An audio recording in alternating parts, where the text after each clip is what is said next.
اس کو بھی یہ متاثر کرتا ہے. اپوزیشن نے جو اختلافی نوٹ ہے اس کو لے کے آپ کے خلاف ایک محاذ کھڑا کر دیا ہے. انہوں نے تو اس کو آسمانی صحیفہ بنا دی جی، اور ان کا مطالبہ ہے کہ میاں نواز شریف صاحب کو مستعفی ہو جانا چاہیے، اپنا عہدہ چھوڑ دینا چاہیے. مجھے یاد ہے کہ آپ کے خلاف بھی ایک جوائنٹ انویسٹیگیشن ٹیم بنی تھی ماڈل ٹاؤن کیس کے اندر، مگر اس کے اندر آپ نے استعفیٰ دے دیا تھا اس سے پہلے کہ جوائنٹ انویسٹیگیشن ٹیم اپنی تحقیقات شروع بھی کرتی.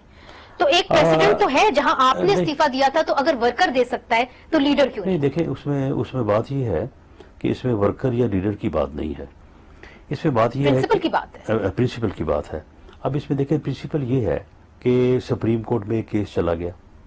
جب سپریم کورٹ میں کیس گیا تو وہاں پہ ہماری طرف سے بھی یہ کہا گیا، پوری قوم سے یہ پرنسپل سٹینڈ بھی ہے، اور عمران خان صاحب کی طرف سے بھی کہا گیا کہ جو بھی، میں نے خود سنا ہے کہ جی جو فیصلہ ہوا اس کو منوان تسلیم کریں گے. اب فیصلہ جو آ گیا ہے، اب اگر تو اس فیصلے میں یہ کہا گیا ہے کہ پرائم منسٹر کو for the investigation of GIT مستعفی ہونا چاہیے، بالکل ہونا چاہیے. مگر رانا صاحب صرف عمران خان صاحب آپ کے خلاف آ کے کھڑے نہیں ہو گئے، اب تو وکلا بھی اس پہ غور و فکر کر رہے ہیں، خاص طور پہ لاہور ہائی کورٹ بار کہ ہم ایک موومنٹ چلائیں اور 2 مئی کو ان کا حتمی فیصلہ آنا. دیکھیں بات یہ ہے کہ حامد خان گروپ جو ہے وہ ایک کوئی چھپی بات نہیں ہے، وہ الائی ہے، وہ عہدیدار ہے عمران خان کا. نہیں مگر ان کا سیکرٹری پاکستان مسلم لیگ کاف کا ہے، ان کا جو دوسرا وائس پریزیڈنٹ ہے وہ پاکستان پیپلز پارٹی سے. اسٹیٹمنٹ نے دی ہے نا، اسٹیٹمنٹ تو پریزیڈنٹ نے دی ہے. ضرور دی ہے مگر ان کے پیچھے سارے بار نے کہاں فیصلہ کیا ہے، بار نے کہاں اجلاس کیا اور کہاں فیصلہ کیا؟ 2 مئی کو ان کا حتمی فیصلہ ہے. ٹھیک ہے، 2 مئی کو وہ فیصلہ جب کریں گے تو آپ یہ دیکھیے گا کہ وہاں پہ جو لوگ ہیں وہ اپنی رائے کا اظہار جو ہے وہ کریں گے. آپ نہیں سمجھتے کہ ایک موومنٹ چلے گی وکلا کی؟ دیکھیں بات یہ ہے کہ جیسے آپ نے اپنے انٹرو میں بھی کہا کہ جی اب یہ بڑا اپوزیشن وائلنٹ ہو رہی ہے، وائلنٹ ہوگی اور ہوگی، بلکہ ابھی آنے والے دنوں میں یہ جو شور و غوغا ہے یہ اور بڑھے گا، الیکشن آنے والا ہے. آپ کے خلاف ایک اور انویسٹیگیشن کھل گئی ہے، جو ڈان لیکس کا معاملہ ہے وہ کچھ ہی دنوں کے اندر، شاید کچھ ہی گھنٹوں کے اندر سامنے آ جائے گا. جو ڈان لیکس اور سامنے آ جائے گا اور کلوز ہو جائے گا. اچھا، ڈان لیکس کی رپورٹ اب انٹیریئر منسٹری کے پاس آ گئی ہے، آپ لوگ سامنے کیوں نہیں لا رہے؟ اتنی دیر کیوں لگ رہی ہے؟ ڈان لیک کی جو رپورٹ ہے وہ پرائم منسٹر کو پیش ہوتی ہے تو پرائم منسٹر سارے کام چھوڑ کے اس کو پڑھنے تو نہیں بیٹھ جائے گا، اور وہ جو رپورٹ ہے وہ کوئی 1 پیرا یا 2 پیرا کی ہوگی، نہیں ہو سکتا ہے کہ وہ چند یا زیادہ صفحات کی ہو. اس کے اوپر باقاعدہ ایک جو ہے وہ کوئی 1 یا 2 بندوں کی کمیٹی بنے گی، وہ اس کے اوپر غور و خوض کرے گی، اس کے بعد اس کی ریکمنڈیشن دے گی، رپورٹ اپنی پرائم منسٹر کو پیش کرے گی، دین پرائم منسٹر ول اپروو کہ ٹھیک ہے جی اس کو آن ایئر بھی کیا جائے، اور اس کے بعد جو بھی اس کی ریکمنڈیشن اس کے اوپر عمل کرنا ہے، مگر آپ قوم کے سامنے لائیں گے؟ جی بالکل، قوم کے سامنے تو اس کو لایا جائے گا. حقیقت تو یہ ہے کہ ایک جوائنٹ انویسٹیگیشن ٹیم بنی ہے پاناما کیس کے اندر، جہاں پہ ایک MI اور ایک ISI کے آفیشل جو ہیں آپ کے خلاف تحقیقات کر رہے ہیں. جی ان کے ساتھ 5 آدمی اور ڈان لیکس کے اندر بھی MI اور ISI کے ایک آفیشل ہیں. ایک طرف سے آپ کے خلاف تحقیقات کر رہی ہے اسٹیٹ انسٹیٹیوشنز، خاص طور پہ فوج، دوسری طرف سے آپ ان کے ساتھ مل بیٹھ کے ایک دہشت گردی کے خلاف ایک پالیسی بنا رہے ہیں. بیلنس آف پاور جب آپ بیٹھتے ہیں ان کے ساتھ کس طرف ہوتا ہے؟ چونکہ ایک طرف سے وہ آپ کی تحقیقات کریں. نہیں، اس میں دیکھیں، اس میں کوئی بیلنس آف پاور کی بات نہیں ہے. اب یہ ڈان لیک سے متعلقہ جو بات تھی، اس بات اپوزیشن تو اب اس کو اس انداز سے لے رہی تھی نا کہ اس میں کچھ ہو نہ ہو مریم نواز کا جو ہے وہ نام آنا چاہیے. ان کے لیے تو مریم نواز کے علاوہ اگر وہ پورے پاکستان کا بھی نام اس میں ڈل جائے تو ان کے لیے اس کی کوئی اہمیت نہیں. اس کی کیا وجہ ہے؟ وہ مریم نواز کے پیچھے کیوں ہے؟ وہ اس لیے کہ وہ سمجھتے ہیں کہ in future time Maryam Nawaz ان کے لیے تھریٹ ہے. 2018 کی الیکشن لڑیں گی مریم نواز؟ ہو سکتا ہے کہ وہ لڑیں.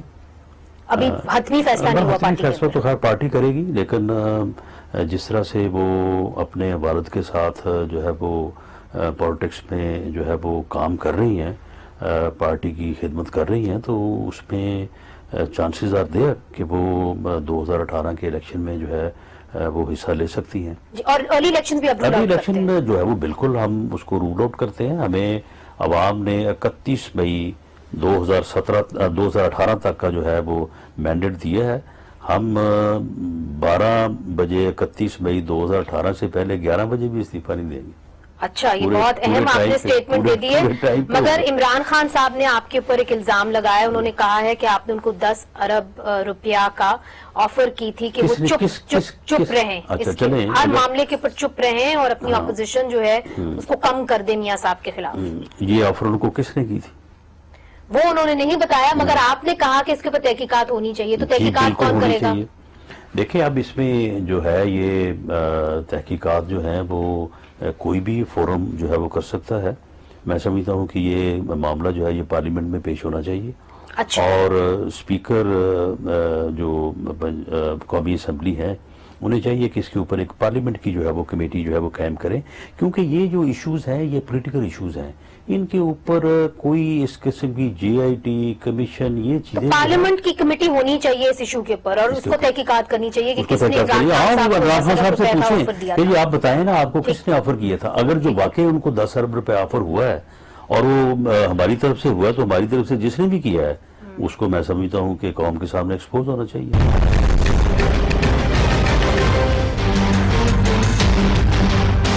ویلکم بیک ناظرین، اس وقت ہمارے ساتھ ہیں پنجاب کے وزیر قانون رانا ثناءاللہ صاحب۔ رانا صاحب، احسان اللہ احسان کو حراست میں لے لیا گیا تھا، ان کا اعترافی بیان بھی سامنے آ گیا ہے، کیا حکومت کو ان کے خلاف قانونی کارروائی کرنی چاہیے، یا جس طرح کہ اب اشارہ دیا جا رہا ہے کہ ان کو ریہیبلیٹیٹ کیا جائے گا؟ آپ کی کیا رائے؟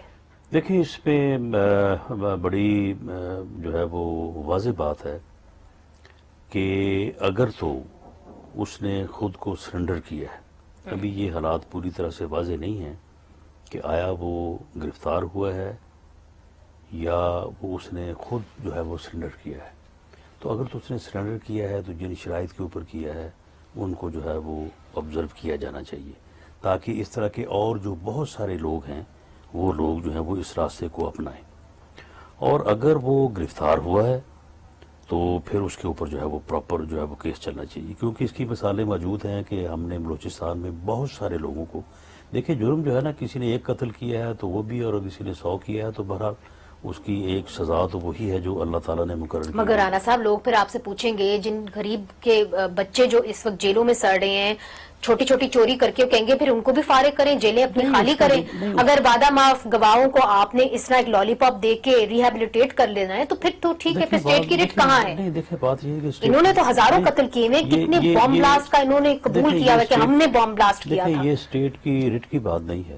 اگر آپ ایک بہت بڑا مقصد حاصل کرنا چاہتے ہیں، اور وہ مقصد آپ کا یہ ہے کہ آپ نے دہشت گردی کے اوپر جو ہے وہ کنٹرول حاصل کرنا ہے، اور اس مقصد کو پانے کے لیے آپ کو اگر ایک جگہ سے آپ کو مدد مل رہی ہے تو اس مدد کو حاصل کرنے کے لیے ایک اسٹریٹجی ہے، اور یہ اسٹریٹجی جو ہے یہ پوری دنیا میں ہے۔ اس کے پر بحث ہو سکتی ہے کہ یہ دورہ اسٹریٹجی ہے کہ نہیں ہے۔ ہزاروں سالوں سے ہیں کہ جو لوگ سرنڈر کریں یا لوگ وعدہ معاف کریں، آخر اس میں اس کے پیچھے، مگر لوگ یہ سمجھتے ہیں کہ جو انہوں نے جرم کیا ہے ان کی سزا ان کو ملنی چاہیے۔ ڈیو پروسیس کی بات جب آپ کرتے ہیں پاکستان کے اندر، تو ڈیو پروسیس کس کے لیے ہوگا، یہ تعین کون کرے گا، یہ کیا سوال ہے؟ ڈیو پروسیس جو ہے ان اکارڈنس ود لا ہوگا۔ آپ تو کہتا ہے کہ آپ نے قتل کیا تو آپ اس کے خلاف کیس کریں، لیکن لا یہ بھی کہتا ہے کہ اگر آپ کو کوئی سرنڈر کرتا ہے یا کوئی وعدہ معاف گواہ بنتا ہے، وہ کہاں کہتا ہے رانا صاحب، کہاں کہتا ہے لا کے اندر؟ میں بھی لا کی طالب علم ہوں، کہاں کہتا ہے لا؟ بالکل کہتا ہے لا، یہ کہتا ہے۔ اب دیکھیں نا، آپ نے یہ کوئٹہ میں یا بلوچستان میں کوئی 1 نہیں، کوئی 10 نہیں، آپ نے سینکڑوں لوگوں کو پارڈن دیا ہے۔ پارڈن دینے کا وہ نیشنلسٹ تھے، نہیں نیشنلسٹ وہ نہیں تھے، وہ نیشنلزم کے خلاف کام کر رہے تھے۔ بلوچ نیشنلسٹ آپ کہہ لیں نا، بلوچ نیشنلسٹ قوم پرست تھے، لیکن بہرحال وہ جو پاکستان کے خلاف جو ہے وہ جنگ کر رہے تھے، they were fighting against the state۔ اور اس میں یہ کہ جب پارڈن کا اختیار آئین دیتا ہے، آپ کو قانون دیتا ہے، تو اس کو آپ ڈینائی تو نہیں کر سکتے۔ چلیں بہرحال اس کے اوپر 2 رائے ہو سکتی ہے، مگر اگر آگے بڑھیں تو رانا صاحب ہم نے دیکھا ہے کہ اخباری رپورٹس کے مطابق ڈیرہ غازی خان کے اندر ایک بہت بڑا آپریشن ہوا، جس کے اندر سے 250 شرپسند عناصر جو ہیں وہ حراست میں لیے گئے اور 10 مارے گئے۔ آپ ہمیں کچھ ڈیٹیلز دے سکتے ہیں کہ جب اس طرح کی رپورٹس آتی ہیں 250 شرپسند عناصر لیے گئے، یہ کون ہیں، ان کا تعلق کون سی جماعت کے ساتھ ہے، ان کے اوپر کس قسم کے چارجز ہیں؟ دیکھیں اس میں جو ہے وہ تمام قسم کے لوگ ہی ہو سکتے ہیں یا ہوتے ہیں۔ جس طرح سے یہ ٹرائی بارڈر ایریا جو ہے پنجاب کا، جس میں سندھ کی جس میں بلوچستان کی اور پنجاب کی سرحد لگتی ہے، اور اس ایریا میں بلوچستان سائڈ سے بھی لوگ جو یہ فراری کیمپ جن کو آپ کہتے ہیں وہ بھی ہیں، اور یہ جو کچے کا علاقہ ہے سندھ کے ساتھ وہ بھی ایک پٹی ہے پوری درائے سندھ کے ساتھ ساتھ جو ہے وہ چلتی ہے آخر تک، اس میں ڈاکو بھی ہیں، اس میں جو ہے وہ یعنی دہشت گرد بھی ہیں، یعنی اس میں اس قسم کے لوگ جو ہیں انہوں نے اپنی پناہ گاہیں جو ہیں وہ بنائی ہوئی ہیں۔ مگر کوئی خاص ایسا گروہ ہے جس کو آپ نے پکڑا ہے، کوئی بڑی مچھلی آپ نے پکڑی ہے؟ Have you caught a big fish in the last, let's say, 1 month؟ اس میں یہ ہے کہ یہ جو ٹرائی بارڈر ایریا ہے یہ بڑی دیر سے ایسا ایریا ہے کہ جس کے اوپر جو ہے وہ سرجیکل آپریشنز تو ہوئے ہیں، جیسے اس کو پوری طرح سے جو ہے وہ کلیئر نہیں کیا گیا۔ ہماری سائڈ پہ جو ہمارا ایریا ہے وہاں پہ جو وہ چھوٹو گینگ تھا، اس کو بھی جب بھی کبھی کلیئر کرنے کی کوشش کی گئی تو چھوٹو گینگ جو وہ دوسری طرف چلا گیا، ادھر سے کوشش وہ ادھر کو آ گیا، تو پھر جب ہم نے اس کو کارڈن آف کر کے رینجرز اور پولیس نے آپریشن کیا اور اس کے بعد جو ہے وہ فوج کو بھی اس میں آنا پڑا اور اس کے بعد اس کا سرنڈر ہوا، تو بعد میں جو ہے وہ جو لوگ بھی پکڑے گئے تھے ان میں سے کوئی سچ دہشت گرد یعنی طالبان یا تو آپ یہ کہہ رہے ہیں کہ اس وقت جو آپریشن ہو رہے ہیں کرمنل، اچھا اس وقت جو آپریشن ہو رہے ہیں وہ کسی خاص دہشت گرد گروپ کے خلاف نہیں ہو رہے، وہ کرمنلز کے خلاف ہو رہے ہیں؟ ان میں دہشت گرد بھی ہو سکتے ہیں اور وہ کرمنل بھی ہیں، لیکن بہرحال وہ ایسے لوگ ہیں کہ جو ہے وہ فیوجیٹیو آف لا ہے، وہ قانون سے بھاگے ہوئے۔ مگر جب آپ کہتے ہیں کہ دہشت گرد ہو سکتے ہیں، آپ کے پاس کوئی انفارمیشن ہے کہ کون سا اسپیسیفک گروپ جو ہے وہ اس کے اندر انوالوڈ ہے؟ نہیں، وہاں پہ دیکھیں یہ اسپیسیفک گروپس جو ہیں وہی دہشت گرد جو ہے وہ ایک دن لشکر جنگوی میں ہوتا ہے، اس کے 2 مہینے بعد جو ہے وہ ہوتا ہے وہاں پہ جماعت الاحرار میں ہوتا ہے، اس کے بعد پتہ چلتا ہے وہ اب ٹی پی کے لیے جو ہے وہ کام کر رہا ہے، پھر اس کے بعد 6 مہینے بعد پتہ چلتا ہے اب یہ داعش کا اس نے روپ دھار لیا ہے، تو یہ لوگ تو وہی ہیں۔ مگر رانا صاحب آئے دن ہمیں خبریں یہ آتی ہیں کہ جی پولیس کہیں جا رہے تھے، وہاں پہ کوئی ویپنز لے کے کوئی گروپ جا رہا تھا تو پولیس نے ان کے اوپر ایک چھاپا مارا، ان کے دوست آئے ان کو چھڑوانے کے لیے اور تبادلہ ہوا فائرنگ کا، جس کے نتیجے کے اندر 10 یا 15 لوگ جہاں بھاگ ہو گئے۔ ان کی باڈیز کہاں جاتی ہیں؟ ان کے آئی ڈی کارڈز کہاں ہوتے ہیں؟ ان کی لواحقین کو ان کی باڈیز کیوں نہیں دی جاتی؟ یہ سوال ہیومن رائٹس باڈیز پوچھتی ہیں۔ اب دیکھیں نا، اب یہ جو وہاں یہاں بار روڈ پہ واقعہ ہوا تھا اس کا جو فیسیلیٹیٹر تھا انوار الحق، وہ انوار الحق جو ہے وہ پکڑا گیا، اس کی باڈی تو مل گئی تھی اس کے لواحقین کو، مگر زیادہ تر لوگوں کی باڈیز نہیں ملی۔ اس کے ساتھ جو دوسرے لوگ تھے وہ بھی ان کی باڈیز بھی تھی، لیکن جب ان کے لواحقین سے جو ہے وہ رابطہ کیا گیا تو انہوں نے لینے سے انکار کیا۔ جی وہ مجھے معلوم ہے، مگر کئی اور ہیں جن کی باڈیز نہیں ملتی، سب کی باڈیز اور رسائی نہیں ہوتی، جس طرح کے جو میڈیا ہے ان کو رسائی نہیں ہوتی لوگوں تک۔ کسی کی فیملی افغانستان میں اور وہاں بھی یہاں پہ آیا ہوا ہے تو اس کی باڈی تو ہم وہاں پہ بھیجنے سے رہے۔ یہ سارے افغان تو نہیں ہے نا، ان میں سے کچھ ان میں سے اکثر ہیں اس میں، ان میں سے، لیکن بہرحال ان کے جو فیملیز ہیں ان سے رابطہ کیا جاتا ہے، لیکن اکثر یہ ہوتا ہے کہ وہ باڈیز جو ہے وہ ریسیو نہیں کرتے۔ اس وقت ہم نے لینا ہے وقفہ، اور وقفے کے بعد رانا صاحب سے پوچھیں گے کہ نورین لغاری کا کیس حال ہی میں سامنے آیا ہے۔ نورین لغاری یہ وہ واحد خاتون دہشت گرد ہیں جو زندہ پکڑی گئی ہیں پنجاب سے۔ پہلی دفعہ پاکستان کے اندر ہم نے دیکھا ہے کہ ایک خاتون دہشت گرد جو ہیں وہ حراست میں ان کو لیا گیا ہے، زندہ لیا گیا ہے۔ نورین لغاری آخرکار کون تھیں، یہ ہم سب سوال کریں گے رانا صاحب سے بریک کے بعد۔ ویلکم بیک ناظرین، اس وقت ہمارے ساتھ ہیں پنجاب کے وزیر قانون رانا ثناء اللہ صاحب۔ رانا صاحب یہ بتائیے، نورین لغاری پاکستان میں وہ پہلی واحد خاتون دہشت گرد ہیں جو زندہ حراست میں لی گئی، آپ لوگ ان کو میڈیا کے سامنے کیوں نہیں لاتے؟ اس کی کیا وجہ ہے؟ اس میں یہ ہے کہ ابھی وہ انٹروگیشن اور انویسٹیگیشن کی سٹیج پہ ہے، جیسے ہی وہ کمپلیٹ ہو جائے گی تو اس کے بعد بالکل اس کو کورٹ آف لا میں لایا جائے گا، اور جب اس کو کورٹ آف لا میں جائے گا وہاں پہ پھر اوپن جو ہے اس کا ٹرائل ہوگا، تو اس میں کوئی اچھا اس کا اوپن ٹرائل ہوگا، چونکہ اس کی ریہیبلیٹیشن کی باتیں ہو رہی تھی۔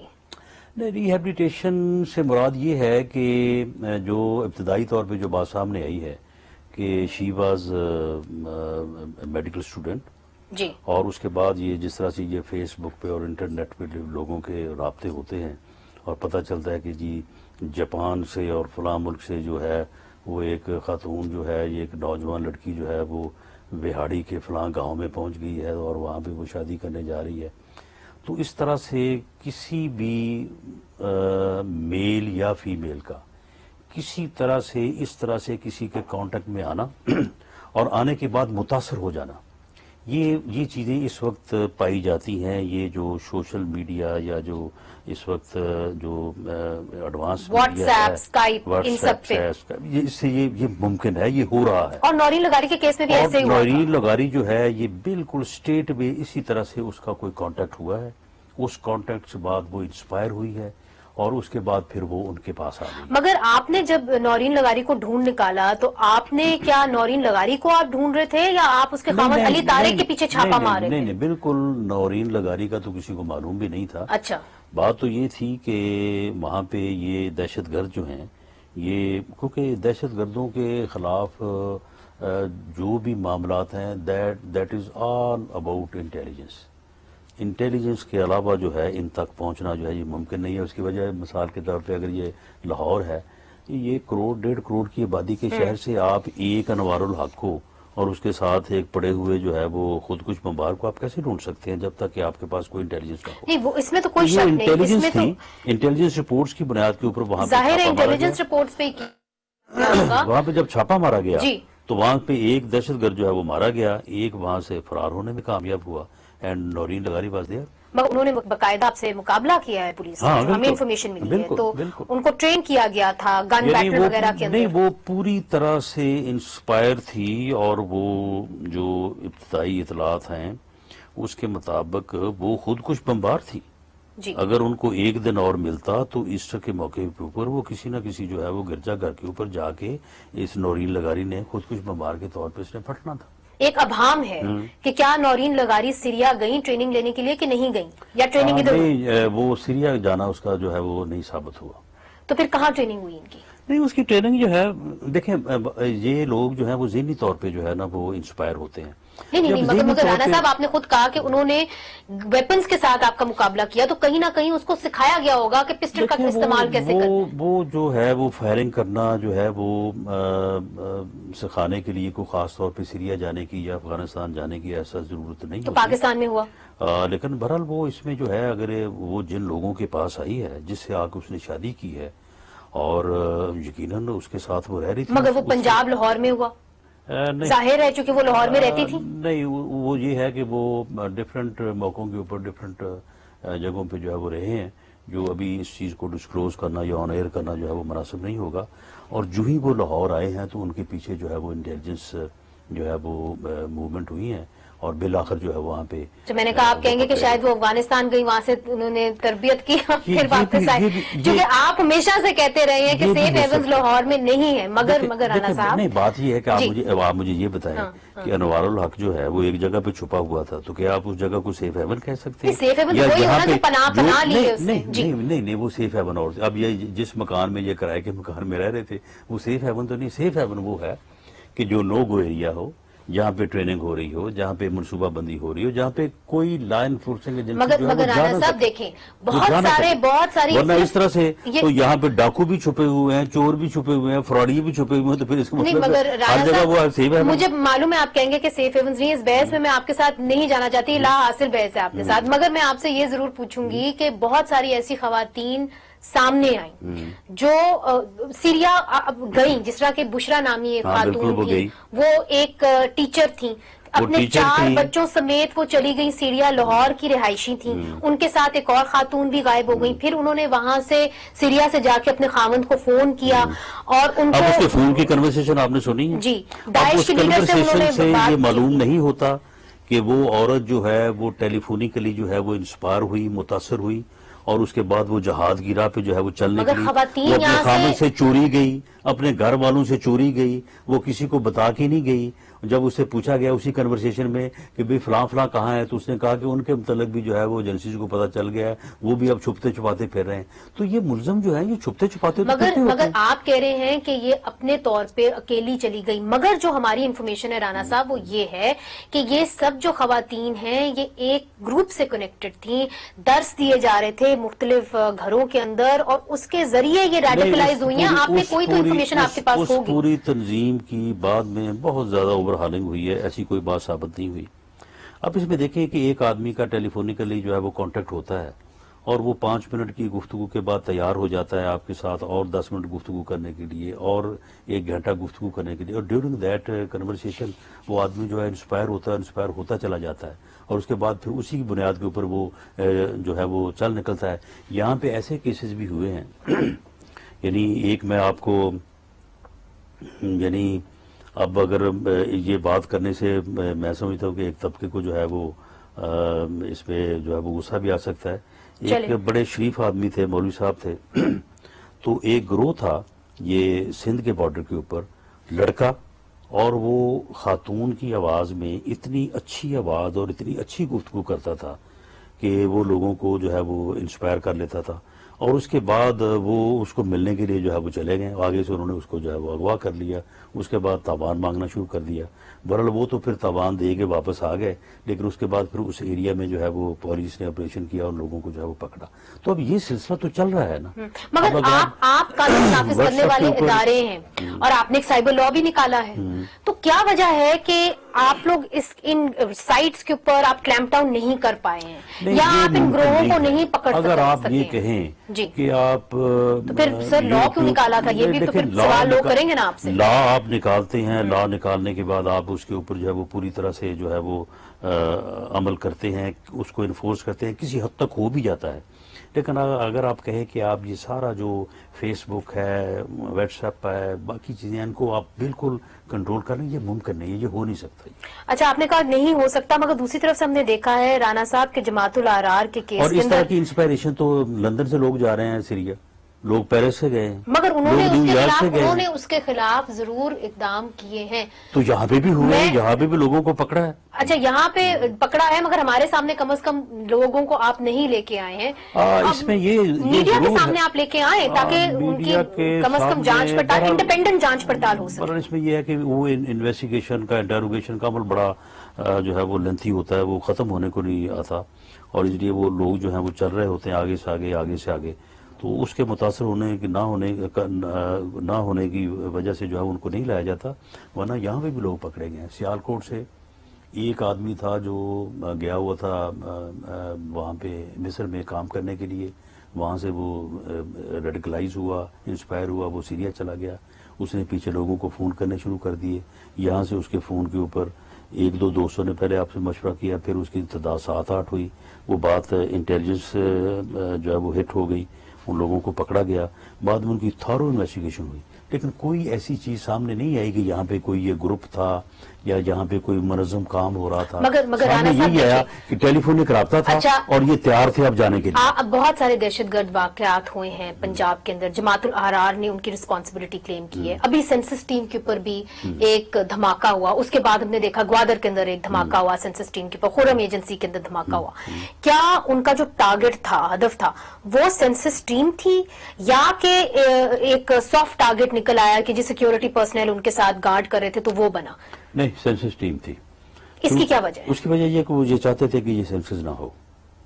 اس کی وجہ یہ ہے کہ انہوں نے تو اس بارے میں بڑا، یعنی ان کے جو ہماری انٹیلیجنس ہمیں موصول ہوتے ہیں، انہوں نے ان کا یہ پروگرام تھا کہ بہت سارے جو ہے وہ دھماکے یا انسیڈنٹ کریں گے اور یہ پورا سسٹم جو ہے یہ بالکل فلاپ ہو جائے گا اور یہ سینسس نہیں ہو سکے گا، لیکن باوجود جو ہے ان کے بہت سارے لوگ جو ہے وہ پکڑے گئے۔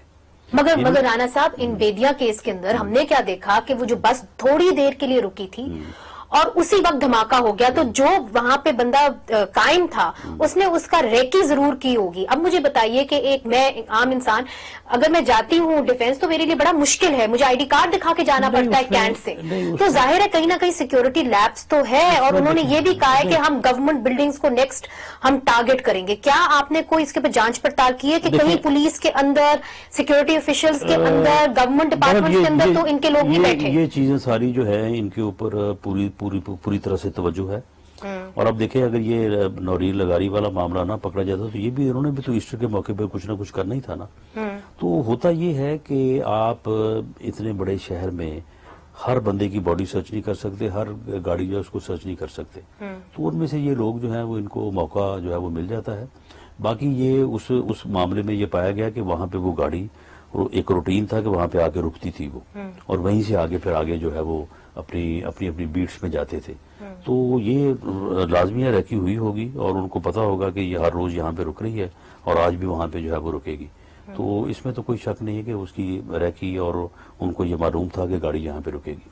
آخری سوال، آپ نے ہمیشہ سے کہا ہے کہ پنجاب کے اندر پناہ گاہیں نہیں ہیں مگر دھماکے بار بار لاہور کے اندر ہو جاتے ہیں، کیا وجہ ہے؟ آپ مجھے یہ بتائیں کہ کیا وجہ ہے؟ نہیں، آپ کہیں گے، مجھے معلوم ہے آپ کیا کہیں گے، میں نے آپ کے بہت بار انٹرویوز کیے ہیں، آپ کہیں گے کہ جی دیکھیے ایک ہم لہر کے اندر آئے ہوئے ہیں، ایک لہر بنی ہوئی ہے، مجھے معلوم ہے آپ یہ کہیں گے، مگر رانا صاحب سوال پھر بھی یہ اٹھتا ہے کہ کیا ہمیں انٹروسپیکشن نہیں کرنی چاہیے؟ کیا ان لوگوں کی رسائی ان جگہوں تک نہیں ہے یا ان اداروں تک نہیں ہے جو ان کو انفارمیشن دے رہے ہیں اور وہی ادارے شاید ہماری اقوالی کر رہے ہیں؟ آپ اس کو بہت بڑھا کے پیش کر رہی ہیں.